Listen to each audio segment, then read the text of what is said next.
I give long presentations no one really cares that much about. It's Dolomite. It's That's okay. Anthony loved that one That's time. okay. Sorry?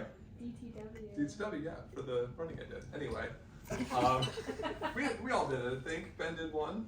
I ran it. Lauren did Significantly it. slower There we than go. you did. Exactly.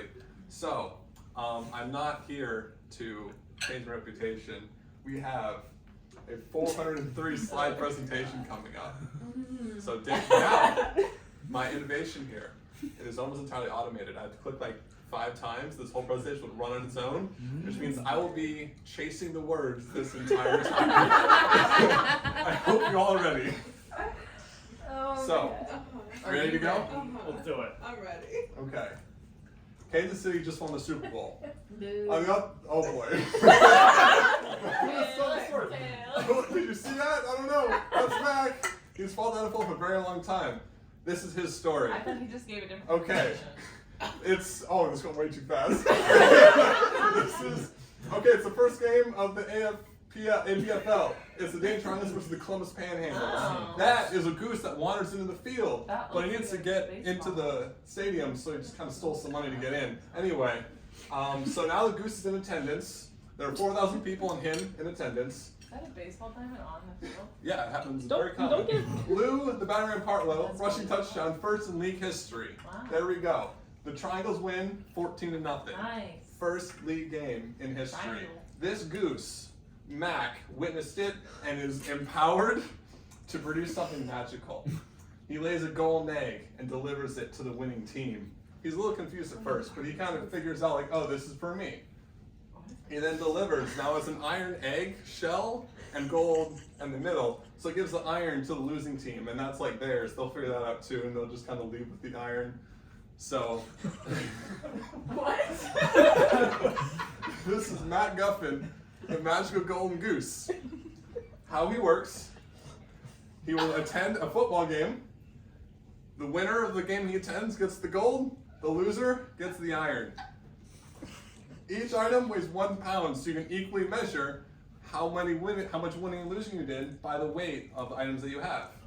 So, for example, we'll get to there in a second. Anyway, we need to express why MacGuffin is different than MacGuffin, which is what Hitchcock claims. Now, examples of MacGuffins are the One Ring, the briefcase, or Thanos' gems, for example.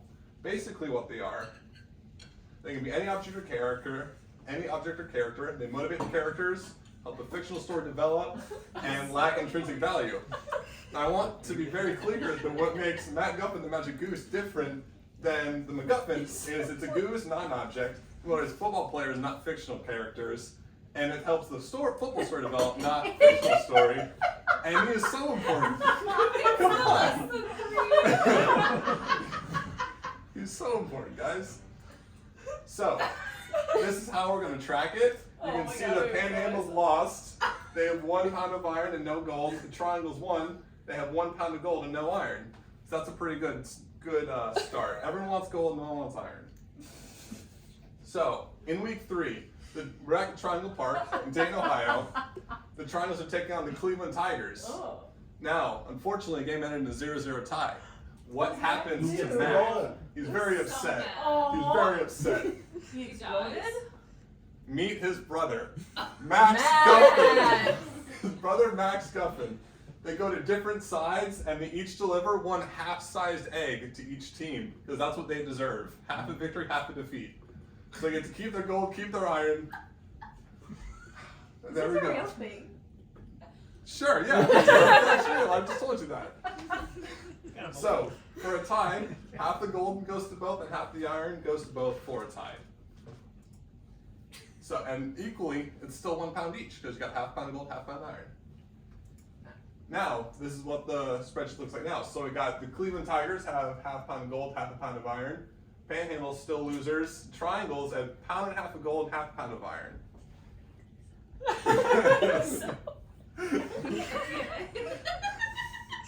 We're entering week 4 now. Okay, now the Guffins are split up between 2 different places. So we're in Triangle Park and we're at Lake Park in Canton, Ohio. The Cleveland Tigers take on the Canton Bulldogs and the Triangles take on the Herman Crows. Okay? Damn it. So, Al Mart, I think, Throws for 3 touchdowns. Lou scores a touchdown. It's 44-0. Triangles win. Woo! Jim Thorpe, dope ass guy right here. So Jim Thorpe was a Native American from Oklahoma. In 1912, he won the decathlon Olympic gold.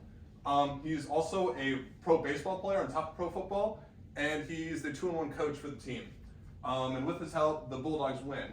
So the Max will poop out the egg, take the gold, and run to the Bulldogs. That's what they'll do. So he gets left with the gold. There we go. In his helmet. It's a nice little basket for him right there. Okay, so there's the chart. It's going to start to get really hard to read the chart, so we're just going to start ignoring it.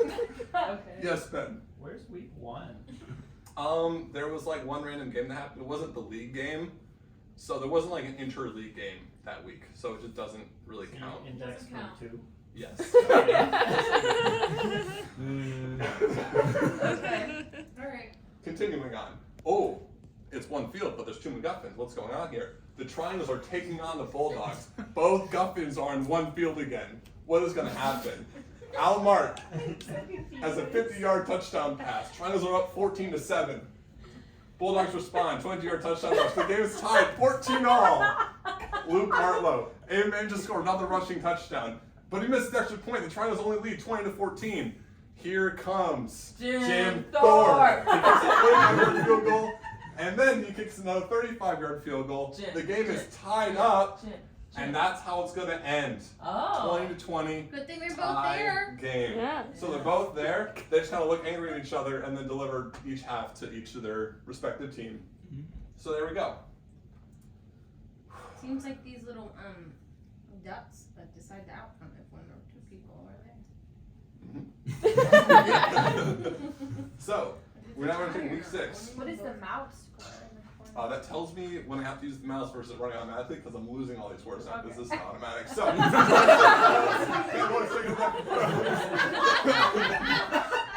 so the Triangles break that game. Week 6. The Triangles win 23-7. The triangles. Pike Johnson. Pike Johnson's dope. He has a Purple Heart from World War I, and his high school team outscored team 600-0. That's Maybe a pretty golden crazy. egg soon. Second quarter pick 6, they win 10-0. There we go. Pros lead. Jim Thorpe enters in, but he kind of sucks. It doesn't. What? It's too late. So the pros still win. Sorry. Yeah, Jim Thorpe's great, but he didn't work out this Drop the time. ball. So there you go. Jim Thorpe's getting the iron dropped on him. Gonna take it away. And Pike Johnson gets it. Woo! Oh, the picture did not. Anyway, okay. Okay, this one has a mouse. You're fine. So, I can slow down though. This is what we're slowing down for. We can take a minute. Perfect. Take a minute here. So, You didn't have a full minute though. we're still moving here. We're still moving. Ooh. Uh-oh. There we go. We're good. Mouse. Entering week 7. Okay, we're still in Dane Park. Triangle Park, but it's a bye week. Akron is taking on the Detroit Heralds, but it's really rainy. Oh. It's really rainy, so it's rained out. Goose egg. Yeah, so no games that No day. games. Back to week 8. Okay, Douglas Park in Rock Island, Illinois, and Leak Park in Cleveland, Ohio. The Toronto's taking on the Rock Island Independents, and the Akron Pros are taking on the Cleveland Tigers. So, Al Mart scores 2 touchdowns, Frank Bragan scores a touchdown, Triangles win again, 21-0. Looking good. They're dominating the Fritz the league. Pollard, now this guy's dope. He played in 1916 Rose Bowl, first African-American football player at Brown, one of 2 African-American players in this league now, dual running back, assistant head coach, and he's currently the head coach for a college team, and he's playing pro to raise money for them. He scores a touchdown, they win. They didn't win, just kidding. It's a tie. It's a tie. Mac is upset again, and now it's 2 even tinier Guffins. So you got Max and Matt now. So now it's split in 3 places. You can see where this is going. Ties are really bad for these people. And the geese. Yeah, the geese are, it is what it is, you know? So everyone's got their Guffins. It's all good. They're just babies. Yeah. Megan's right. Every time Max shows up, there's a tie. Mm-hmm. So, week 9. Okay. Now what's going on here? One of the half Guffin is taking on the quarter Guffin, so it's got 3/4 of a Guffin going on, and then a quarter Guffin going on there. So the triangles, 4-0-2, are taking on the Akron Pros 5-0-1, undefeated match. Rip King from the Pros, he throws a fourth quarter touchdown pass. They're up 7-0. Pros are winning. But what happens here? Fritz Pollard, fourth quarter rushing touchdown. Now it's 13-0. So looks like the Pros are gonna win. Back to the other game. The Tigers, Burt Bastion, first quarter blocked field goal return for a touchdown and a fourth quarter receiving touchdown. Those would be the only points in the game, 14-0. Tigers win. So the Guffins combine. Now you got one bigger Guffin from the half and the quarter. You get a 3/4 Guffin. There we go. So Jane goes away. He's very sad. Now Akron. Look at Fritz Pollard. He's so happy with the little golden egg. Is the win not worth a whole pound anymore? No, because they got split. So once you split, you only get to win the half pound. So each team has a goose. Yeah, so Akron just won 3/4 of a pound of gold. And Cleveland Tigers only won a 1/4 pound of gold. That's why the egg is so small. You see How little do tiny they golden eggs? calculate their wins at the end? He did it for us. There's a goddamn spreadsheet, Hannah. It's not the wins that matters, it's the amount of gold you earn. That's just how it works, okay? It just makes sense. What I if don't it's not the understand. wins, it's the gold we won long ago? Exactly, it's the gold that's important. So is the gold, like the amount of gold, supposed to like indicate the quality of the wins or something? Or? That's a good way to put it. I think so, yeah. That's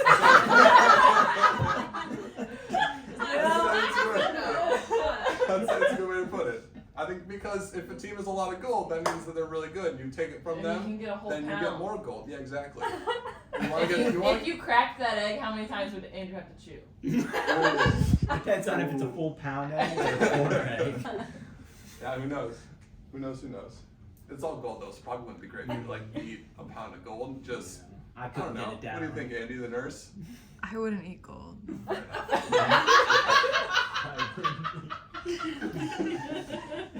All right, keep it moving. Keep it moving. We're now in week How 10. many slides are we at? Goodness. We're at 287 already. We're moving. We are cooking. So week 10. I wish I was. Okay, we're at 3/4 at League Park in Akron and 1/4 in Cleveland. They're not playing right now because of Thanksgiving. Akron's playing Canton. No goal! The Bucks are still mad about the loss to the Pros a couple weeks ago. In the first quarter, there's a fumble punt. After the fumble punt, it's a really short field. Rip King. R.I.P. King. And they scores a touchdown off the fumble punt from Jim Thorpe. So Pros win. Pros knock down the Bulldogs again. Now this is later in the week, same week, but later because now it's actually Sunday. The Pros are playing again in Dayton. Okay. Oh, it's a tight match. 7-0-1 versus 5. I lost it. Fritz Pollard's out again. Third quarter punt return for touchdown. 7-0. Pros are winning. What happens next? I don't remember. Oh, Pastor Rick King to Fritz Pollard. That's good too for the Pros. So 14-0. Pros win. There we go. They knock off the triangles. Sad the triangles. Oh, now we're moving on here. Who gets the Okie Anderson, 5-sport athlete in college, served for Information 1, second leading scorer in this year. Third quarter rushing touchdown. Looks like they're going to win 7-0. Bang. Now Buffalo has the MacGuffins. They stole it from the other team. I think it was the Cleveland Tigers. I lost track of that man already. They take the goose with them when they Yeah, they take when the team wins, whatever. They So a take the team will goose. come with the goose, and then it's up for grabs. And when a team wins the goose, they take it. Is there a Q&A at the end? There can be Q&A now. We're on a little mouse. No, we used to have it at the end. So no questions at this point. Nope. Keep on clicking. We'll keep No further moving. questions, We will Your keep Honor. moving. All right, on to week 11. Here we go. Okay, we're back in Akron, but not playing yet because we got a Saturday game first in New York. Buffalo Americans versus the Canton Bulldogs. It's weird it's in New York, but they chose to do that. From the Bulldogs, Jim Thorpe, third quarter field goal. They kicks a field goal, 3-0, Bulldogs lead. Jim Thorpe lining up again in the fourth quarter. What's going on? But it's blocked. The punt block is returned by this guy, Sweet Youngstone. Block punt returned for a touchdown. That's his 9th block punt of the season, his 3rd return punt for a touchdown of the season, which is insane. Buffalo wins 7-3. So Buffalo keeps it away Does from Jim play for the Bulldog. Triangles? Or the Bulldogs. The Bulldogs. Oh. Jim It's Moore played for the football. Bulldogs. Is this a baseball story or a football? Oh, this is moving. Okay, now this is Football. Sunday. This is Sunday now. Why And is it's that all one big baseball? Guffin again. It's all one big That Guffin was again. totally a baseball game.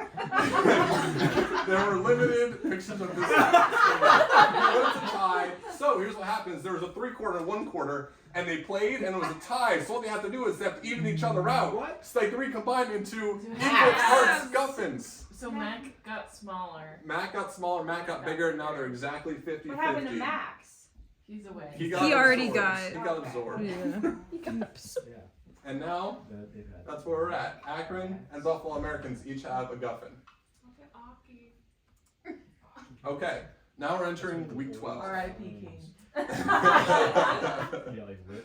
I'm gonna name my kid. Okay, now we're at Cubs Park in Chicago, but the Buffalo season's over, so Matt is just chilling in Buffalo. Aw. But the Akron Pros are taking on the Decatur Staleys, 8-0-2 and 10-1-1. Now, for the Staleys plays George Hallis. He's a 1919 Rose Bowl MVP, played for the New York Yankees, and is a Staleys combined player coach. For this game specifically, he moved the field to Chicago and illegally hired the best player from Chicago Cardinals, a team we haven't seen but is in this league. There's 12,000 people in attendance, which is a record. Half a Goose and 2,000 attendees are here to see Fritz Pollard from his hometown. So, he almost scores twice, but the refs called him back. There's kind of reports of sketchy refs during this game. The opposing players also attempted to injure him, which sucks. In the 4th quarter, he makes a game-saving tackle, and the game is tied 0-0. More splitting. Woo! One more split. The guy that played for the Yankees, so is this baseball? There were a lot of 2-sport athletes at this time. Okay. Like a lot of them. Okay. You keep throwing those baseball fields on there. They all played on baseball fields at this time. There were no dedicated football fields. It was all like playing on baseball fields. Yeah. Interesting. Like if you look back, like all of them had baseball diamonds, even like the grids. Like their baseball was like a huge thing back then. Like Right. there were 4,000 people the first game, and that was like a huge deal. Anyway, so the MacGuffins are all split. All these guys are. It's sad. And here's the deal: the season's over. 1920, the season's done. So, MacGuffin is in Akron. Max is in Chicago, which Decatur moved to Chicago in the offseason. Now they're all 8-0-3, 10-1-2, 9-1-1. They all have good reasons to believe that they're good. 3.75 pounds though, that's the most gold of the rest of them, so that should weigh into like we're voting. Akron is voted as the league champion because there weren't playoffs at this time. So Akron is voted the world champions. I like You look at Nice. how excited they are for winning the world champions. It seems like a big deal that they're world champions. Where's the goose Uh, in the picture? I should. I thought this was historical fact. You know, I think that they were just off camera. They may be like behind it, like they're all grouped Who do you together. think took the Try. Having a picture? good time. Yeah, that's Exactly. There we go. They were swimming in a pond. Mm-hmm. So, there we go. And now we're into the Oh, 1921 wait. season. It's not today. No, we're done.